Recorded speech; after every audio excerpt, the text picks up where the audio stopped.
Rádio Slovensko, téma na dnešné ráno. Čo by ste robili, keby ste mali o hodinu naviac?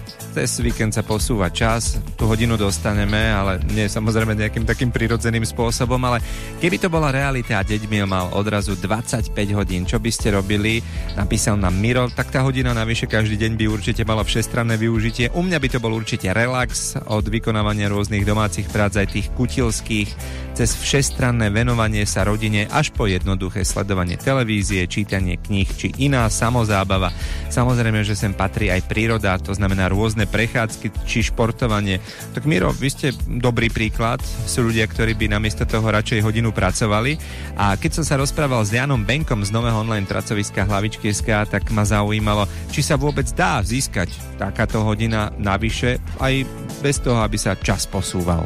Samozrejme, hodina navyše za deň sa dá získať a nemusí to byť ani posunom času. Môže to byť aj rôznymi aktivitami, ktoré človek vyvinie na to, aby tú hodinu nejakým spôsobom ušetril z toho fixného času, ktorý za deň je, tých 24 hodín. Všetci sme si pred časom rovní a nikto nemá za deň viac ako 24 hodín a za rok viac ako 365 dní. Toto uvedomenie si tej vzácnosti toho času môže byť ten prvý krok, tá prvá motivácia, prečo začať uvažovať nad tým, ako by sa ten čas dal využiť lepšie. Najväčší čas, ktorý môžeme získať, je vstávaním skôr. Môže to byť spočiatku veľmi veľká výzva, veľmi náročné, ale postupom času, keď človek zotrvá a vydrží to, vybuduje rutinu. Tým, že staneme skôr, môžeme získať povedzme hodinu alebo dve navyše.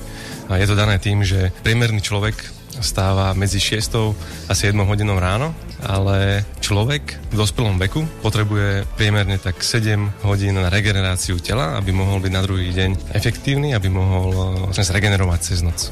Plýtvaní je viacero. Človek čaká každý deň hneď od rána, keď sa zobudí, ideme si spraviť kávu, čakáme, kým sa voda zohreje. Už tam to trvá možno pol minúty. Potom čakáme na výťah, kým zídeme na parkovisko, kým vyniesieme smeti, kým prejdeme autom do práce. Sú to časy, ktoré by sme mohli obetovať a vedeli obetovať v prospech inej aktivity, ktorá by bola pre nás užitočnejšia. Vy by ste čo robili a ako by ste využili čas, ak by ste mali pre seba pravidelne celú 1 hodinu navyše? Dajte nám vedieť. Dnes ráno pýtam, čo by ste robili a ako by ste využili čas, ak by ste mali pre seba pravidelne celú 1 hodinu navyše, a rozprával som sa o tom aj s Janom Benkom z nového online pracoviska Hlavičky.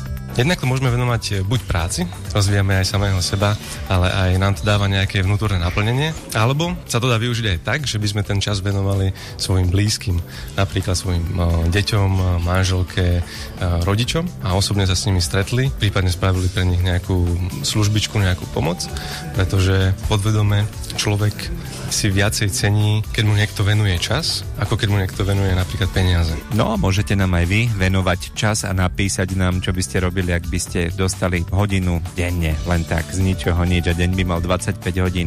Čo by ste robili, napíšte nám na Facebook Rádia Slovensko alebo do mailu slovensko@rtvs.sk, alebo čakáme aj na SMS-ky Slovensko Medzera a váš názor na číslo 7773.